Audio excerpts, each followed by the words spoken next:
Պայթյուն է եղել Աբովյանի Սարալանջի փողոցի գազալցակայանում առավոտյան ժամը 8-ին։ Նախնական տեղեկությամբ աշխատակիցը զգացել է գազի արտահոս եւ վառած ծխախոտով փորձել է ստուգում կատարել ու այդ պահին տեղի ունեցել պայթյունը։ Աշխատակիցը այրվածքներով տեղափոխվել է հիվանդանոց, հայտնել է ֆոտոլրագրող Գագիկ Շամշյանը։ Տուժածի վիճակը ծանր է, նա վերակենդանացման բաժանմունքում է։ Նյուզեյեմին հայտնել է այրվածքաբանության ազգային կենտրոնի ներկայացուցիչը։ Ես ձեզ պաշտոնապես ասեցի, չեք կարող խորան բարձրանաք ավանդատուն մտնեք։ Չի կարելի, ձեզ թույլ չի տրվում։ Թալինի Սուրբ Աստվածածին եկեղեցում կարգալույց հռչակված Արամայիս Թախմազյանը փորձ է արել մտնել ավանդատուն։ Սոցցանցի իր էջում ահազանգել է փաստաբան Արա Զոհրաբյանը։ Նա պատմել է, որ կարգալույցը վերջին շրջանում գնում էր եկեղեցի եւ հագնելով քահանայական հագուստ խանգարում էր Տեր Հայկ քահանա Սահակյանին ժամերգություններ կատարել։ Զոհրաբյանը հիշեցրել է, որ Թալին համայնքի ղեկավարն արդեն հայտարարել է, որ հունվարի 6-ին Սուրբ Աստվածածին եկեղեցում պատարագ մատուցելու է կարգալույց եղած Թախմազյանը։ Փաստաբանն ընդգծել է, որ պետական կամ տեղական ինքնակառավարման մարմինները եւ դրանց պաշտոնատար անձինք իրավունք չունեն միջամտելու եկեղեցու ներքին գործերին եւ գործունեությանը։ Թալին համայնքի ղեկավար Տավրոս Սափեյանին կարող է քրեական օրենսգրքով նախատեսված պատիժ սպառնալ, եթե նա դիմի նման քայլի, զգուշացրել է փաստաբանը։ Հունվարի 4-ի երեկոյան, 4-ի լույս 5-ի գիշերը եւ առավոտյան ժամերին հանրապետության բոլոր ավտոճանապարհներին սպասվում է մերկասառույց։ Երևանում հունվարի 4-ից ցերեկը, հունվարի 5-ից 9-ը սպասվում է առանց ստեղումների եղանակ։ Օդի ջերմաստիճանը հունվարի 8-ից 9-ը ողջ հանրապետությունում գիշերային ժամերին կբարձրանա 16-ից 20, ցերեկային ժամերին 3-ից 5 աստիճանով։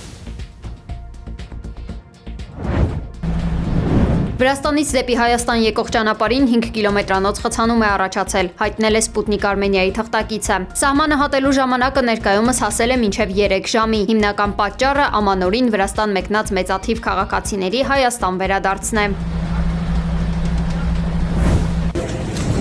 Վենեսուելայի նախագահին ԱՄՆ ուժայինները տեղափոխել են Բրուքլինի բանտ։ Սպիտակ տունը լուսանկար է հրապարակել, որում երևում է, թե ինչպես է ԱՄՆ նախագահը ուղիղ եթերում հետևում Մադուրոյի ձերբակալությանը։ Մինչ այդ Դոնալդ Թրամփը լուսանկար էր հրապարակել, թե ինչպես են գերեվարված նախագահին նավով Նյու Յորք տեղափոխում։ Դաշնային գործակալները Մադուրոյին ձեռնաշղթաներով եւ սանդալներով ուղեկցել են Նյու Յորքի թմրամիջոցների դեմ պայքարի վարչության շենք, ապա տարել մեկուսարան։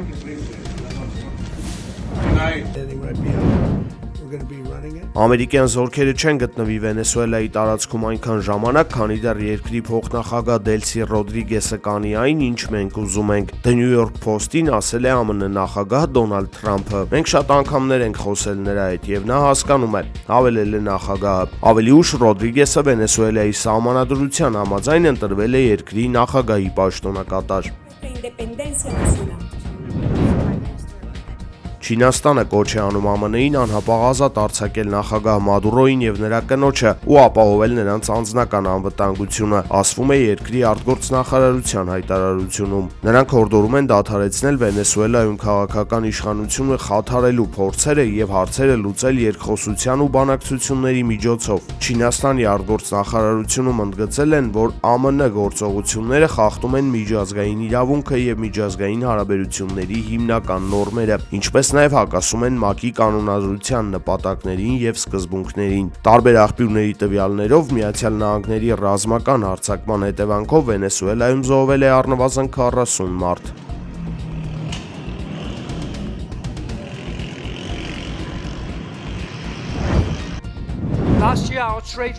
Դանիայում Միացյալ Նահանգներից պահանջում են, որ վերջինս հարգի իրենց տարածքային ամբողջականությունը։ Այսպիսի պահանջներ երկրում սկսել են հնչել այն բանից հետո, երբ Սպիտակ տան աշխատակազմի ղեկավարի տեղակալ Սթիվեն Միլլերի կինը X-ում հրապարակել էր Գրենլանդիայի քարտեզը ԱՄՆ դրոշի գույներով։ Քեթի Միլլերը հրապարակմանը կից գրել էր շուտով։ Նահանգներում Դանիայի դեսպան Եսպեր Մյոլլեր Սորենսենը սոցցանցերում գրել է, որ Կոպենհագենը Վաշինգտոնից ակնկալում է հարգել Դանիայի տարածքային ամբողջականությունը։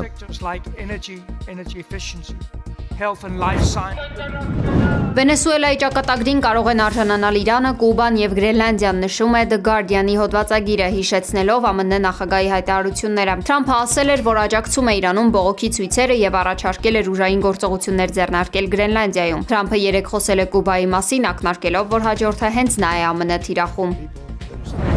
y el secuestro de un presidente. Կուբայի նախագահը հայտարարել է, որ իրենք պատրաստ են արյուն թափել հանուն Վենեսուելայի։ Միգել Դիաս-Կանելի խոսքով Վենեսուելայում տեղի ունեցած ահաբեկությունը եւ միջազգային իրավունքի խախտում, իսկ նպատակը Վենեսուելայի նավթն ու բնական ռեսուրսները զավթելն է։ Կուբայի արտաքին գործերի նախարար Բրունո Ռոդրիգես Պարիլյան X-ի իր էջում գրել է, որ իրենք անօրինական են համարում Միացյալ Նահանգների կողմից Վենեսուելայի վրա հարձակումը։ Es el petróleo venezolano.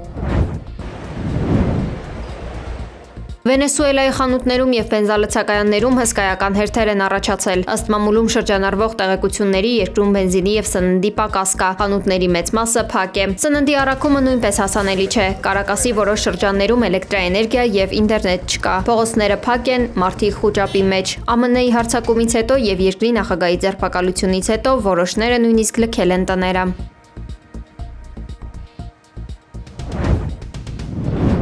Իրանում ռեալի արժեզրկման ու գնաճի դեմ ցույցերը տարածվել են երկրի 31 նահանգներից 25-ում։ Այդ ցույցերը շարունակվում են արդեն 1 շաբաթից ավելի։ Ըստ տարբեր աղբյուրների զոհերի թիվը հասել է առնվազն 15-ի, ավելի քան 580 մարդ ձերբակալվել է։ Ավելի վաղ Իրանի գերագույն առաջնորդ Այաթոլլահ Ալի Խամենեին խոստացել էր, որ Իսլամական Հանրապետությունը չի զիջի ապստամբներին։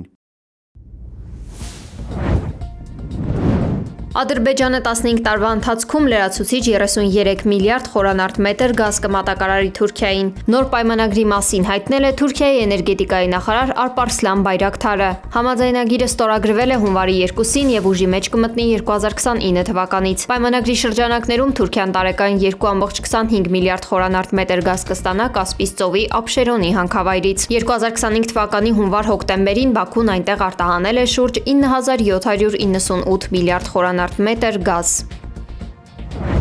Лидерів